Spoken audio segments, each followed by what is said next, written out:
Hey everybody, welcome to a quick how to play video for Drawing Dead. Drawing Dead is a game that asks the question, what if you did some good in your life, but also some bad?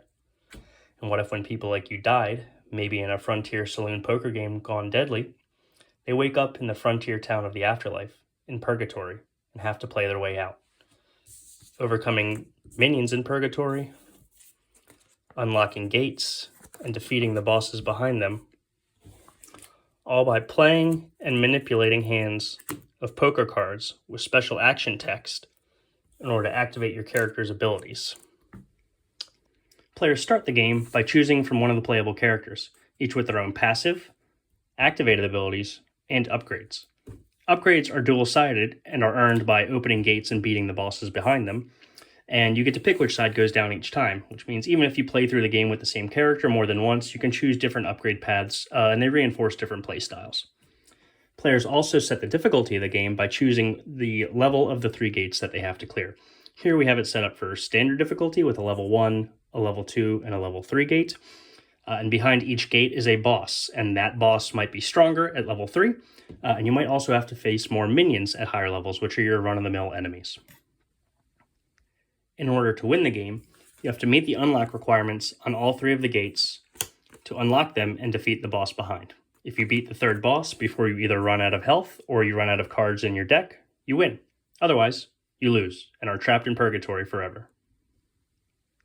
In addition to the 3 bosses you need to beat to clear the game, you're also going to be facing off against the Denizens of Purgatory, a variety of minion cards that each have special effects like dealing damage to you or making you lose cards off the top of your deck or making you discard some of the tokens you might acquire during the game. And of course the minion deck is randomized, which means you're going to get a fresh set of minions each time you play, keeping the experience unique every time you go through it. So the way this works is it plays out over a series of rounds in which you're going to be dealing 6 cards into the river and then checking enemy activations. So each enemy has 2 abilities that they can activate. In this case, the devotee would have activated their ability to deal 1 damage to us and reduce the amount of healing we would do on our turn. Then the player will draw 3 cards, and they have to use all 3 of these cards, each in a different way. 1 card has to go into the river, taking the number of river cards from 6 to 7.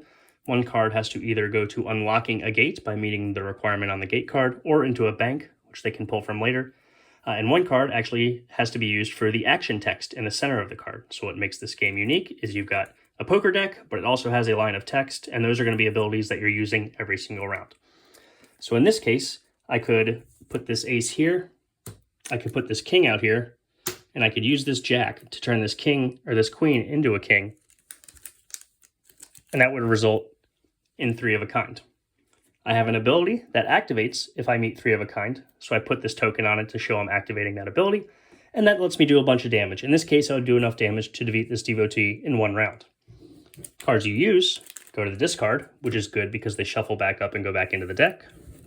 Cards you don't use go to the lost pile, which unless you can recycle cards, they're gone for the rest of the game. If you run out of cards in your deck and can't deal out, you lose the game, even if you don't have any damage on your character. Defeating minions grants rewards, like healing up your character, or providing tokens that you might be able to use to change a later hand.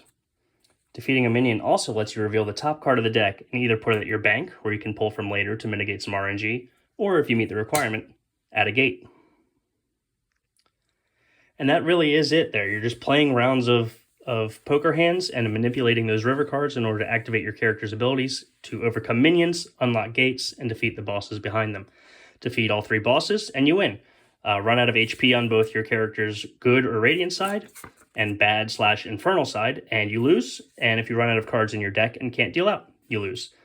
Pretty simple concept, pretty easy to get to the table and get started, but there's a lot of depth and growth a player can have in how they're manipulating cards and playing to each of their characters' unique abilities.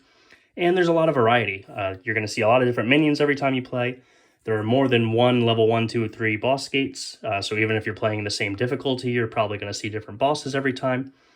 So there's a lot of replayability built in as well, and I really hope you enjoy it. Thanks for watching.